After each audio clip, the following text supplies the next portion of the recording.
Muy buenas noches. Hoy día, jueves 13 de agosto, hoy día nos toca ver un pasaje muy básico, un principio muy básico en la vida de toda persona que consiste en la reconciliación y el perdón. Vamos a seguir con el capítulo 18 del evangelista Mateo. Si bien es cierto, al iniciar este capítulo, todos los discípulos preguntaban a Jesús, al maestro, ahora ya no son todos, ahora solo pregunta Pedro.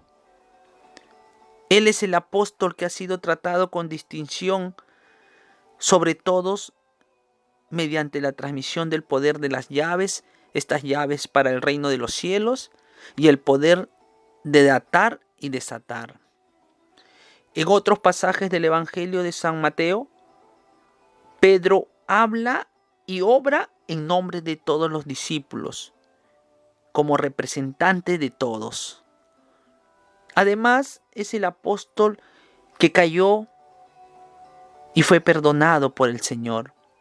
Y es Pedro quien de una forma muy significativa dirige la palabra a Jesús, llamándole Señor. Hoy Él es quien está ante Él, no solo como el instructor, como su maestro, sino también su Señor, que está dotado de poder y lleno de la gloria de Dios, el Señor que ordena. Este pasaje de hoy día está enlazado con el precedente que leímos ayer, que tocamos ayer, ¿no? Que también tenía que ver con la persona que está equivocada, que hay que decirle, ¿no?, que está mal, hay que guiarlo.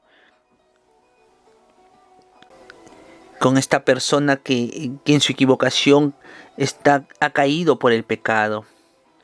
Pero hoy día se va a decir, se va a leer el Evangelio y va a consistir en que ya se trata de una falta contra el propio hermano, a diferencia del de ayer, ¿no? Era una falta nada más, un pecado, una caída, pero hoy día no. Hoy día ya se trata de algo, de un delito contra el propio hermano, lo cual hasta entonces no se había dicho. No se indica la clase y la gravedad de esta falta de esta persona contra el hermano, pero esto no se había tocado antes. Entonces primero vamos a pasar a leer el Evangelio para luego realizar la reflexión, el comentario. Nos toca ver el pasaje, el Evangelio según San Mateo capítulo 18, versos 21 en adelante. Y el primer verso del capítulo 19. Entonces, en el nombre del Padre, del Hijo y del Espíritu Santo. Amén. Acercándose Pedro a Jesús, le preguntó: Señor, si mi hermano me ofende, ¿cuántas veces tengo que perdonarlo? ¿Hasta 7 veces? Jesús le contesta: No te digo hasta 7 veces, sino hasta 70 veces 7. Por esto se parece el reino de los cielos a un rey que quiso ajustar las cuentas con sus criados. Al empezar a ajustarlas, le presentaron uno que debía 10,000 talentos. Como no tenía con qué pagar, el Señor mandó que lo vendieran a él con su mujer y sus hijos y todas sus posesiones, y que pagara así. El criado, arrojándose a sus pies, le suplicaba diciendo: Ten paciencia conmigo y te lo pagaré todo. Se compadeció el señor de aquel criado y lo dejó marchar, perdonándole la deuda. Pero al salir, el criado aquel encontró a uno de sus compañeros que le debía 100 denarios y agarrándolo lo estrangulaba diciendo: Págame lo que me debes. El compañero, arrojándose a sus pies, le rogaba diciendo: Ten paciencia conmigo y te lo pagaré. Pero él se negó y fue y lo metió en la cárcel hasta que le pagara todo lo que debía. Sus compañeros, al ver lo ocurrido, quedaron consternados y fueron a contarle a su señor todo lo sucedido. Entonces el señor lo llamó y le dijo: Siervo malvado, toda aquella deuda te la perdoné porque me lo rogaste. ¿No debías tú también tener compasión de tu compañero como yo tuve compasión contigo? Y el Señor indignado lo entregó a los verdugos hasta que pagara toda la deuda. Lo mismo hará con vosotros mi Padre Celestial, si cada cual no perdona de corazón a su hermano. Cuando Jesús terminó de hablar, salió de Galilea y fue a la región de Judea, que queda al otro lado del Jordán. Palabra del Señor. Gloria a ti, Señor Jesús. Bueno, hermanos, para comenzar la reflexión, podemos ver que todos los días recordamos este pasaje cuando rezamos el Padre Nuestro, ¿no? Perdona nuestras deudas como también nosotros perdonamos a los que nos ofenden. Ahora vayamos a ver el contexto en que se dio este evangelio. Los números utilizados por la pregunta de Pedro y sobre todo por la respuesta de Jesús nos hablan de un perdón ilimitado. Pero ese patrón usado, me refiero a los números, cuando menciona 7 veces y 70 veces. Esos números usados ahora ya se habían usado en el Antiguo Testamento, pero para lo contrario, es decir, ahora es para el perdón ilimitado, en aquel entonces fue para la venganza ilimitada.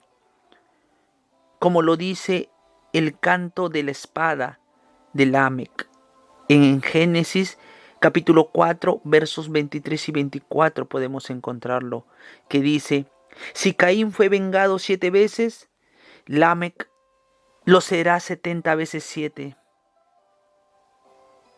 Ven, hermanos, que en ese pasaje está tomado para totalmente lo contrario que lo toma ahora Jesús.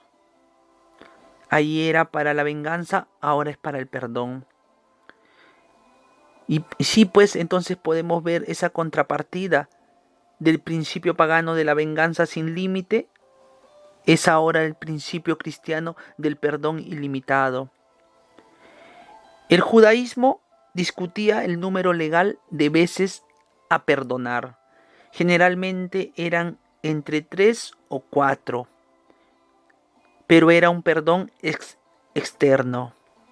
La venganza era una ley sagrada en todo el Oriente. El perdón era humillante. También podemos ver que este evangelio que acabamos de leer es como un drama en 4 partes o en 4 actos. El primer acto sería la deuda, segundo la misericordia, tercero la crueldad y cuarto y último la justicia. La pregunta que hace Pedro es equivalente a saber si tiene que perdonar siempre. La respuesta de Cristo es afirmativa, con el pensamiento oriental de aquel entonces, de perdonar no solo 7 veces, sino 70 veces 7. Y para hacer más gráfica esta enseñanza, se expone una parábola de Cristo. Pero primero quisiera irme al verso 33, que nos dice: ¿no debías tú también tener compasión de tu compañero como yo tuve compasión de ti? Qué importantísimo es este versículo. ¿No debías tú también tener compasión de tu compañero como yo tuve compasión de ti? Y para poder explicar este verso quiero recurrir al momento de la crucifixión. La primera palabra que nuestro Señor pronunció sobre la cruz fue una oración por aquellos que lo crucificaban, aquellos que lo mataban. Él hizo lo que escribe San Pablo cuando dice: Cristo en los días de su vida mortal presentó oraciones y súplicas. Por cierto, las personas que crucificaban a nuestro divino Salvador no lo conocían, porque si lo hubieran conocido, no lo habrían crucificado. Y así pues, nuestro Señor en la cruz, viendo la ignorancia y la debilidad de los que lo atormentaban, de los que lo estaban matando, comenzó no a renegar con ellos, comenzó a excusarles y ofrecer por ellos este sacrificio a su Padre Celeste. Porque la oración es un sacrificio. ¿Y qué dijo? Padre, perdónales porque no saben lo que hacen. Padre, perdónales porque no saben lo que hacen. Podemos ver qué grande era el amor de nuestro Señor, que en la cruz, en el momento más fuerte de su vida, en el momento más doloroso, cuando lo están matando, Él ni en ese momento deja de pedir por sus ovejas, por sus criaturas. Él pudo pedir al Padre por sí mismo, pero no, Él pidió por las criaturas que lo mataban.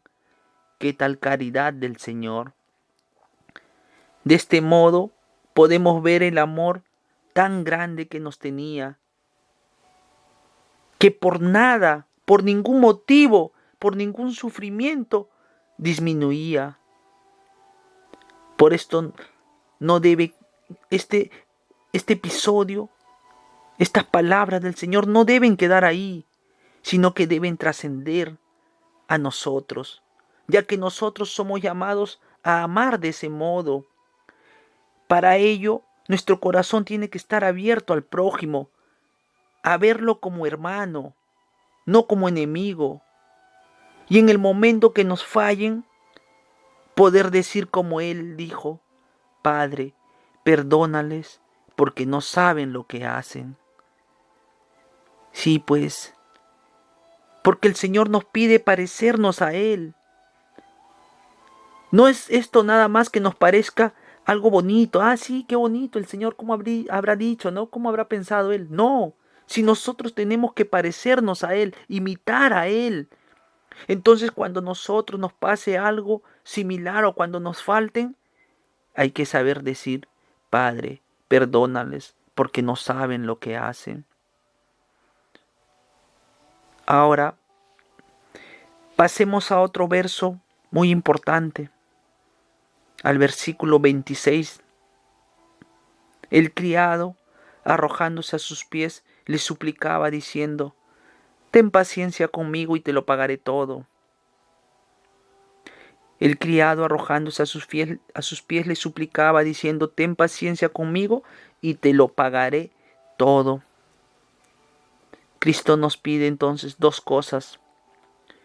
Primero, condenar nuestros pecados, nuestros propios pecados, nuestras propias faltas, las nuestras primero hay que ver, condenarlas. Y segundo, luego de ello de condenar, hay que perdonar las de otras personas. Esto es importantísimo. El hacer estas cosas y en este orden nos va a llevar a un buen camino. Primero es condenar nuestras faltas, nuestros pecados, nuestros propios pecados. Perdonarte tú mismo y también perdonar los pecados de los otros. Tú te preguntarás, ¿pero por qué en este orden? Porque sólo así te será más fácil hacer lo segundo. Haces lo primero y luego haces lo segundo. Porque el que se acuerda de sus pecados será menos severo hacia su compañero de miseria. Y este perdonar no debe ser solo de palabra, como solemos hacer. Sí, decimos, no, sí te perdono, pero un día pasa 2 días y te acuerdas de la falta. y te acuerdas y sigues con el enojo. Eso no es un perdonar. El que perdona ya no tiene esa lástima dentro de sí. De repente queda el recuerdo en la mente, pero dentro de ti no hay ese rencor, porque lo perdonaste de corazón. Y cuando perdones, siéntete alegre de haber perdonado, porque estás haciendo algo que tu corazón lo necesita, que tu interior lo necesita. Y de esa manera serás verdaderamente feliz, porque una persona que no puede perdonar, que no sabe perdonar, no va a ser feliz. Entonces debemos cambiar de actitud, primero con nosotros mismos, condenar nuestras faltas, perdonarnos nosotros mismos.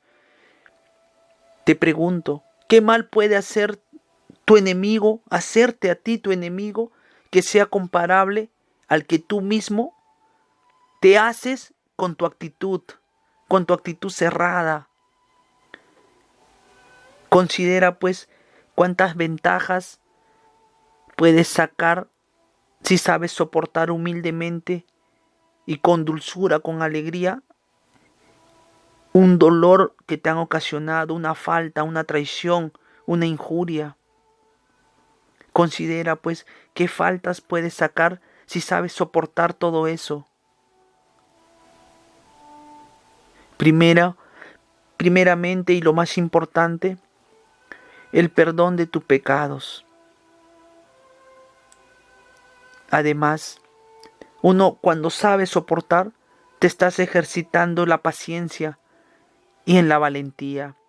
En tercer lugar podemos ver, adquieres la dulzura y la caridad, porque el que es incapaz de enfadarse contra los que le han causado un disgusto, será mucho más caritativo aún con los que lo aman.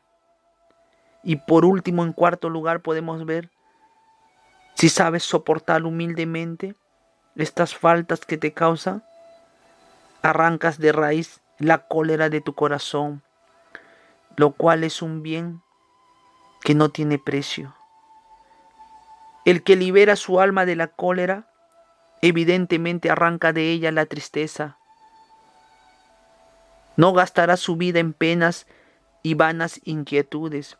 Así es que, odiando a los otros, nos castigamos nosotros mismos, o sea, no lo herimos al otro, no obtenemos nada, simplemente tú te estás castigando. Amándolos, nos hacemos el bien a nosotros mismos. Porque si alguien te ofende y tú estás con ese rencor por dentro, te estás castigando tú mismo.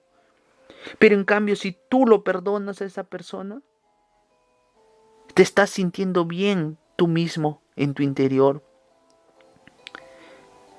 Por otra parte, todos verán ese comportamiento tuyo y te seguirán más personas y podrán decir, ese sí es un católico, cristiano católico ejemplar, no de palabra.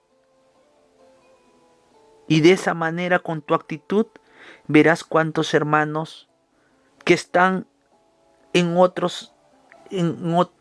sectas, no, hermanos que los esperamos, con tu actitud podrán regresar al catolicismo, porque tu actitud será llamativa.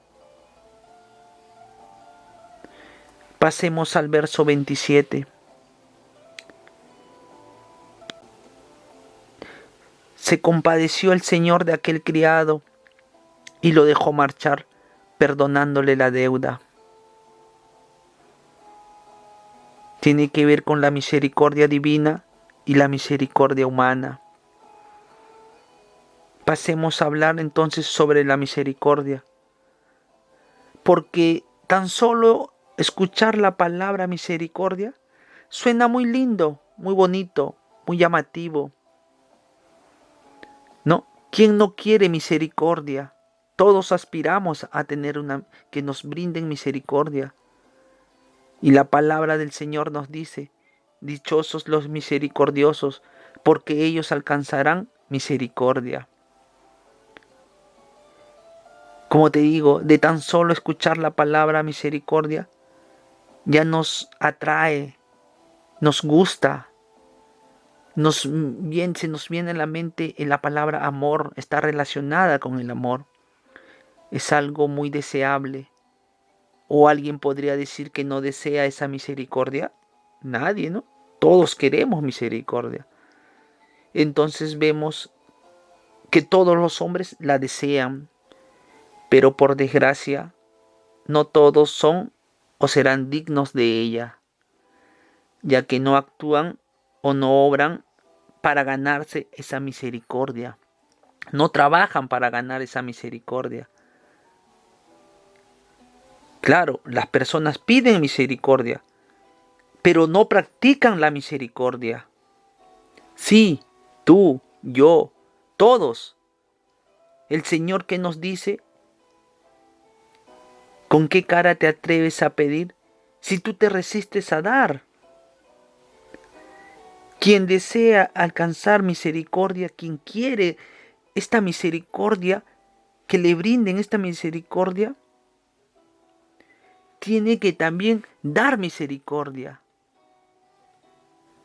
Si tú quieres alcanzar misericordia en el cielo, primero debes practicar misericordia en este mundo. Para que esta misericordia que practiques acá en este mundo te lleve a la misericordia de Dios y fruto de ella vayas al cielo. Y por eso, hermanos, muy amados, ya que todos deseamos la misericordia, actuemos. Comportémonos ofreciendo nuestra misericordia con otros, de manera que el día que Dios nos llame para ya dejar este mundo, esa misericordia que tú estás brindando a tu hermano sea tomada en cuenta por nuestro juez. En otras palabras, esa misericordia que tú estás brindando abogue por ti el día en que el Señor te llame. Y así como fuiste misericordioso con tu hermano, yo también lo seré contigo. Eso te va a decir el Señor. Porque así como tú fuiste misericordioso con aquel pequeño, yo también ahora lo seré contigo. Ven acá a mi lado, a la derecha. Entonces hay en el cielo una misericordia, a la cual se llega a través de la misericordia terrena. Dice la Escritura, Señor, tu misericordia llega al cielo. Podemos ver que existen dos tipos de misericordia según lo que estamos viendo. La terrena y humana y la otra celestial y divina. Definamos primero, veamos cuál es la misericordia humana, la que consiste en atender a las miserias de los pobres. ¿Y cuál es la misericordia divina? La que consiste en el perdón de los pecados. Todo aquel que brinda la misericordia humana en este tiempo de peregrinación que estamos, se le devolverá después la misericordia divina en la patria definitiva. El mismo Dios que se digna dar en el cielo quiere recibir en la tierra. Esto acuérdense, esto es muy valioso, no se olviden. El mismo Dios que se digna dar en el cielo quiere recibir en la tierra. ¿Y qué quiere recibir? ¿A qué te refieres cuando dices Dios quiere recibir en la tierra? ¿A qué te refieres?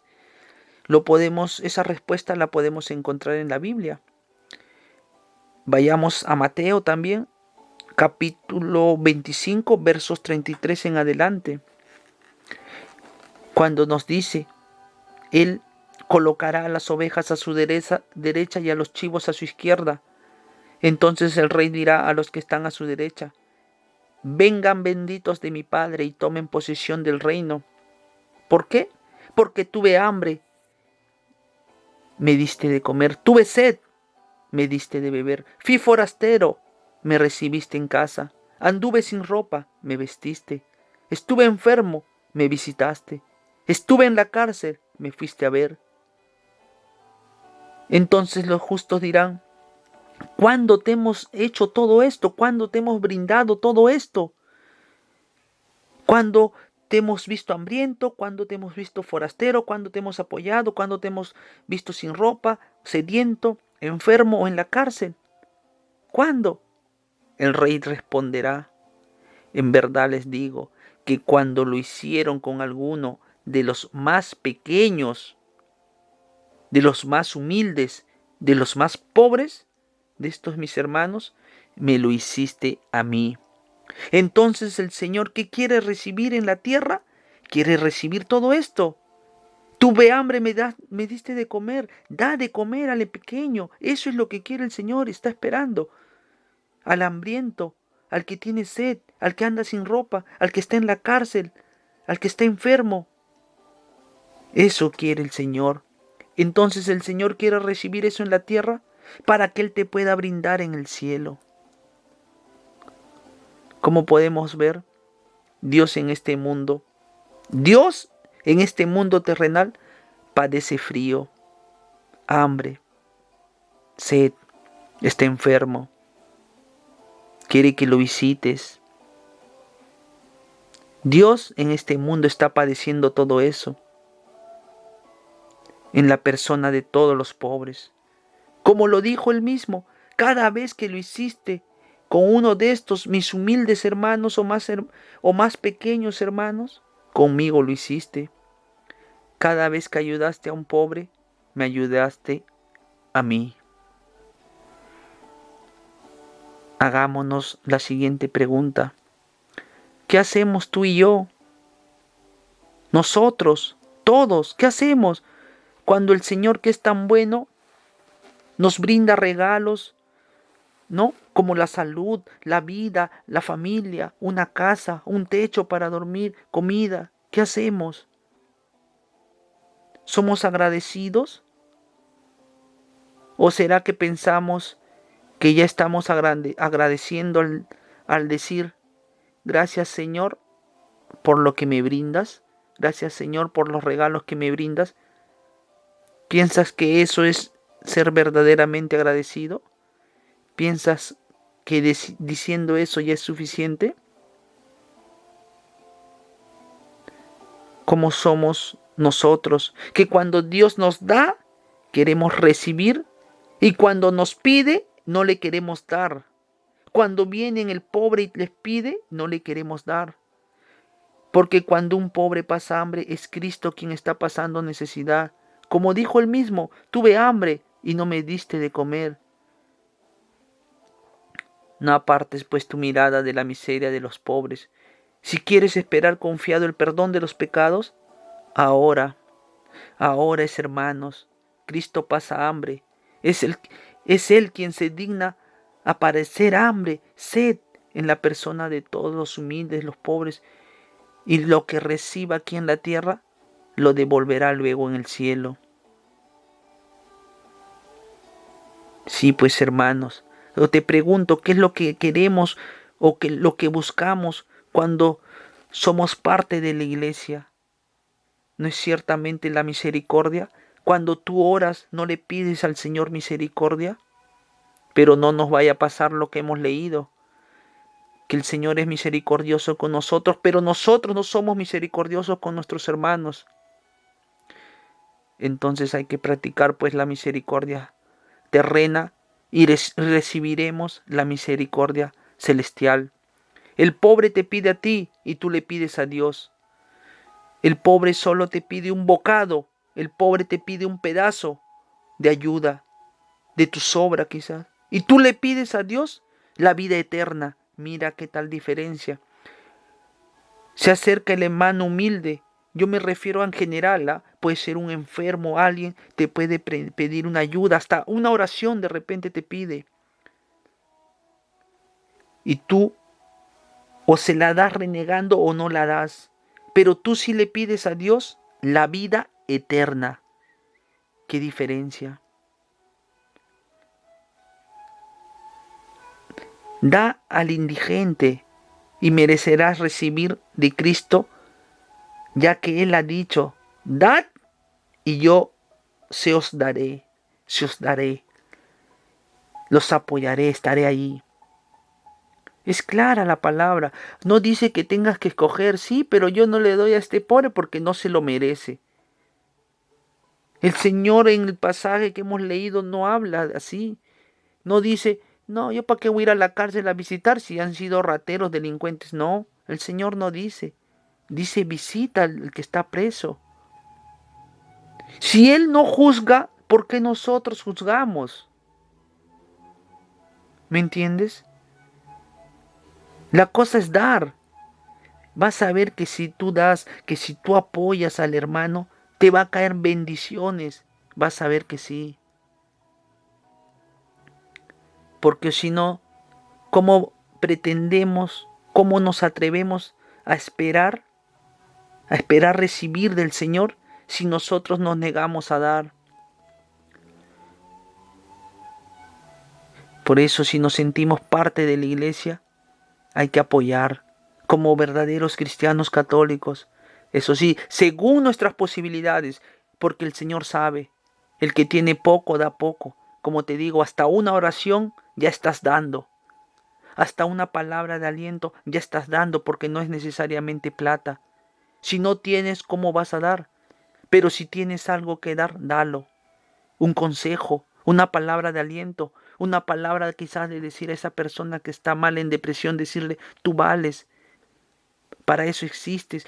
Dios ha pensado en ti, toma mi mano. Hay gente que te quiere, hay gente para la que eres importante. Sal de las drogas, sal del licor, sal de todo eso que no te lleva a nada bueno. Y yo sé por qué te lo digo. Todo eso es válido para Dios. ¿Por qué? Porque estás salvando vidas. Hace un tiempo una chica de una persona, una joven, me habló desde México que había tenido pensamientos suicidas. Y yo acá desde Perú pude ayudar a esa persona, que de repente no era yo, no me siento yo, era Dios que estaba hablando por medio de mí para ayudar a esa joven. Y después de un tiempo esa joven me dice, gracias por tus palabras, ahora he superado esos pensamientos suicidas. Sí, podemos hacerlo. Tú puedes hacerlo. No te sientas que no puedes. Sí puedes ayudar. Por eso estamos acá. Pasemos ahora de repente a esta peste del COVID. ¿Qué pasa? ¿Todos están con miedo? Sí, es válido. Pero todos están encerrados, mayoría, bueno, no todos, mayoría están en sus casas encerrados. Que está bien desde el lado de cuidarse, ¿no? Porque también dice hay que cuidarnos, Dios, ¿no? Pero si lo vemos por otro lado, hay veces llegamos a tener un comportamiento totalmente anticristiano. El solo encerrarte y no pensar en tu hermano que muere, y no solo de COVID, sino de otras cosas, puede ser hasta de hambre o de otras necesidades. Eso es un pensamiento totalmente anticristiano. No creo que uno de nuestros santos o personas santas tendría esa misma reacción. Pensemos en Santa Madre Teresa de Calcuta, por un ejemplo, que se hizo santa por pensar en los humildes, en los más pequeños, en los enfermos. Ahora seguro estarás diciendo, pero ellos son santos. ¿Y es que acaso el Señor no te pide que tú seas santo? ¿No te dice más bien que para ir al cielo nos tiene que encontrar en ese camino de santidad? ¿Qué nos dice la palabra? Levítico 19. Yahvé dijo a Moisés, habla a toda la comunidad de los hijos de Israel y diles, sean santos porque yo Yahvé, Dios de ustedes, soy santo. Sean santos porque yo Yahvé, Dios de ustedes, soy santo. ¿Quién lo está diciendo? Yahvé. Sean santos. El llamado es a la santidad. No es solamente hacer como te digo, una persona que no hace obras. Sí hay que hacer obras, hay que ser santos como Dios es santo. Y el día que Él nos llama, nos va a encontrar en ese camino. Es difícil, sí es difícil, pero con su ayuda se puede lograr. En Mateo capítulo 5, el último verso, el 46 dice: si ustedes aman solamente a quienes los aman, ¿qué mérito tiene? También los cobradores de impuestos lo hacen. Si ustedes aman solamente a quienes los aman, ¿qué mérito tiene? Si tú te encierras en solamente pensar en tu familia de sangre, encerrarte con ellos y no ves más allá otras personas, no las ves con ojos de hermano, ¿qué mérito tiene? ¿Tú crees que eso le agrada a Dios? Porque puedes hacerlo, sí, pero tú te encierras a querer dar algo más a esa persona, querer darle un cariño, que pudieras darlo. ¿Me entiendes? O pensando en los lugares donde abandonan a los bebés, orfanatos. ¿Cuántos niños esperan que tú de repente vayas y los puedas adoptar? ¿Has pensado en eso? ¿En adoptar una criatura? ¿Educar a una criatura que no es de tu sangre, no es de tu familia? ¿No crees que eso es agradable a los ojos de Dios? ¿No crees que Dios te va a dar bendición si tienes ese acto? Pero hazlo de corazón porque te nace hacerlo, no porque temor a algo, no. Hay muchos niños que están ahí en orfanatos que no tienen papá, mamá porque han sido abandonados por otras cosas, que necesitan el cariño de una persona que los cuide. Que sea su papá porque padre es el que cría y educa y le enseña el camino de Dios. ¿No crees que esos niños te lo agradecerían y te amarían mucho más? Y tendrías también la misericordia del Señor. ¿Por qué te niegas a hacerlo? Porque también qué nos diferencia de nuestros hermanos muy queridos, nuestros hermanos esperados. Ellos dicen, si tú reconoces al Señor como tu Dios y Salvador, ya eres salvo. No, el católico dice sí todo eso, pero haz tus obras. Porque si no haces las obras, ¿de qué te vale? No todo el que me diga Señor, Señor entrará al reino de los cielos. Ahora muchos dicen, o son personas entre comillas buenas, y dicen yo tengo al Señor dentro de mí.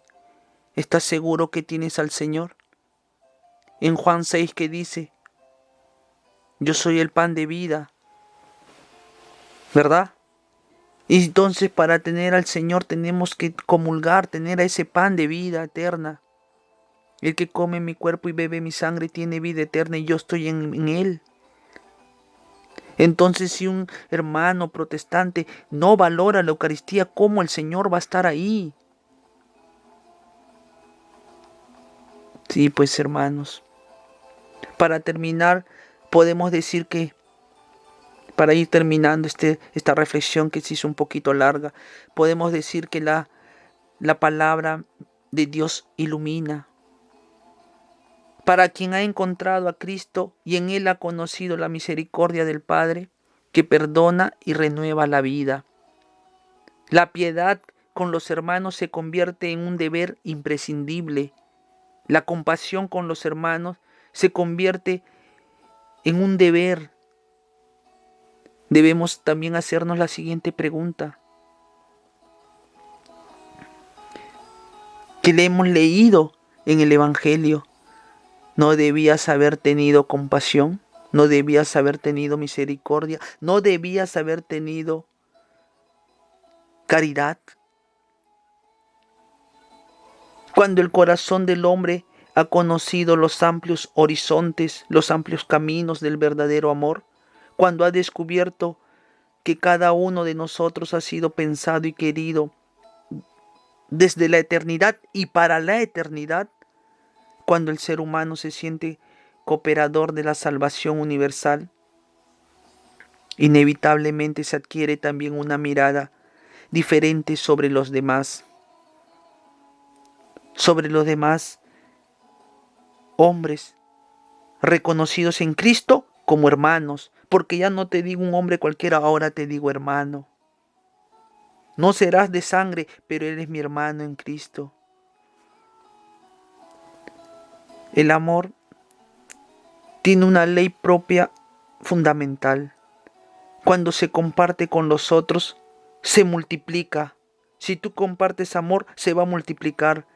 Cuando lo retienes para nosotros mismos, solamente para los más cercanos a ti, se deteriora y se convierte en egoísmo. Ese amor ya no se multiplica, se vuelve egoísmo. Así como una llamita, un pequeño fuego, una llama de un pequeño fuego, no se apaga si enciende otras. Generas más llamas, más velas. Imagínate una velita prendida, prendes más, se encienden más y la luz aumenta. Así el amor del Señor propagado se vuelve un río impetuoso, un río cargado que derriba todas las barreras, supera todo límite y va en constante crecimiento de caridad que llega a abarcar toda la humanidad. Ese es el deseo. Pero por el contrario, si el comportamiento está en abierta contradicción con la fe profesada, con ese cristianismo católico que profesamos, la incoherencia se convierte en un gran obstáculo para la fe de los hermanos. Un cristiano que no sea capaz de perdonar y hasta probablemente conserve en su corazón sentimientos de rencor, no se perjudica solo a sí mismo, sino también a los otros, a los que escandaliza.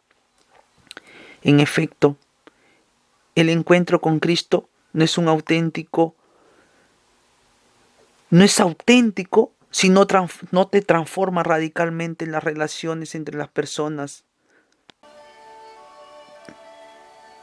Si no cambia y busca la unidad con nuestros vecinos, no sirve de nada si a tu vecino cercano, si a esta persona cercana que está a tu lado, lo ves como lejano y no como hermano.